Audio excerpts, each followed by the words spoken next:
तीसरे नंबर पर ये सवाल होता है कि औरत एतकाफ के दौरान किसी से बात कर सकती है या नहीं कर सकती है, और वो उस जगह से निकल सकती है या नहीं निकल सकती। तो भाई ये बात अच्छी तरह समझ लें, औरत उस जगह पर अपने जो भी महरम रिश्ते हैं सबसे बात कर सकती है, और घर के काम काज भी वहीं बैठकर अगर ज़रूरत पड़े तो कर सकती है, जैसे सब्ज़ी वगैरह काटना, प्याज काटना, या किसी बच्चे को अपने गोद में लेना, या किसी को वहाँ कुरान पाक की छोटे बच्चों को तालीम देना, या किसी से अपने महरम रिश्ते से कुरान पाक या दीन की तालीम या शरीयत के लेना, ये सब उसके लिए जायज़ है।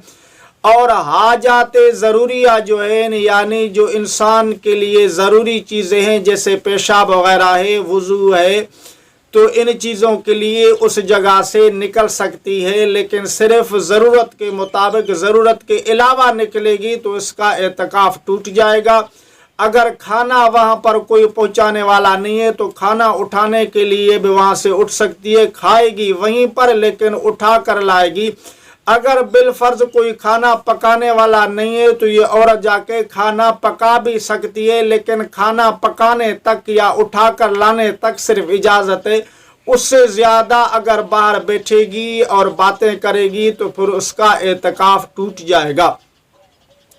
तो ये तमाम जो चीज़ें ज़रूरी हैं उनके लिए उस जगह से बाहर जा सकती है, वरना बग़ैर उज़्र के, बग़ैर ज़रूरत के वहाँ से जा नहीं सकती। भाई से बात कर सकती है, बेटे से बात कर सकती है, अपनी बेटियों से बात कर सकती है, और अपने शोहर से भी बात कर सकती है, लेकिन शोहर के साथ इज़्दिवाजी ताल्लुकात जो है न वो कायम नहीं कर सकती। वैसे उसके साथ बैठकर बातें कर सकती है, उससे कोई मसला पूछ सकती है या उसको कुछ बता सकती है। इन चीज़ों से एतकाफ़ पर कोई फ़र्क नहीं पड़ेगा। इसके अलावा औरत का एतकाफ़ किन चीज़ों से टूटेगा? तो भाई बग़ैर उज़्र के अगर वहाँ से निकलेगी तो उसका एतकाफ़ टूट जाएगा। अगर रोज़ा तोड़ेगी या रोज़ा छोड़ेगी, क्योंकि मसनून एतकाफ़ के लिए रोज़ा ज़रूरी और शर्त है। अगर रोज़ा छोड़ दिया या तोड़ दिया तो एतकाफ़ भी टूट गया। तो इसलिए रोज़े का एहतमाम ज़रूरी है। जो ख़वातीन समझ सकती हैं कि हम रोज़ा रखेंगी तो वो एतकाफ़ में बैठें, समझ सकती हैं हमें कोई बीमारी है या कोई मसला है, रोज़ा 1-2 हो सकता है छूट जाए, तो फिर उनको चाहिए कि वो एतकाफ़ न बैठे। अगर उनको दौरान एतकाफ़ हैज़ आ गया तो इससे भी उनका एतकाफ़ टूट जाएगा। तो ख़वातीन जो है ना वो अपना हिसाब अच्छी तरह से कर लें कि आया वो एतकाफ़ वाले दिनों में इनके हैज़ के दिन या बीमारी वाले तो नहीं है, अगर हैं तो फिर एतकाफ़ न बैठे।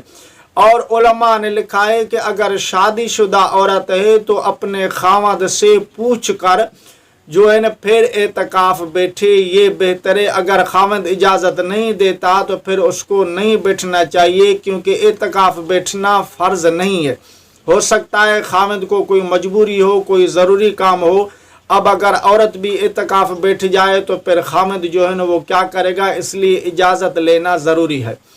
दौरान एतकाफ़ औरत को चाहिए कि ज़्यादा से ज़्यादा अपना वक़्त जो है न ज़िक्रुल्लाह में, कुरान पाक की तिलावत में, अल्लाह ताला की याद में, दुआओं में, इबादत के अंदर गुजारे। खामखा इधर उधर की बातें न करे। जो है न ज़रूरत के मुताबिक अगर ज़रूरत हो तो बात कर सकती है, अगर ज़रूरत पड़ जाए तो फ़ोन पर भी बात कर सकती है। और जो है न बग़ैर ज़रूरत के खामखा बात नहीं करनी चाहिए, और अपना वक़्त जो है न ज़्यादा से ज़्यादा जो है न वो इबादत के अंदर सर्फ करे। अल्लाह ताला हम सबको अमल करने की तौफ़ीक नसीब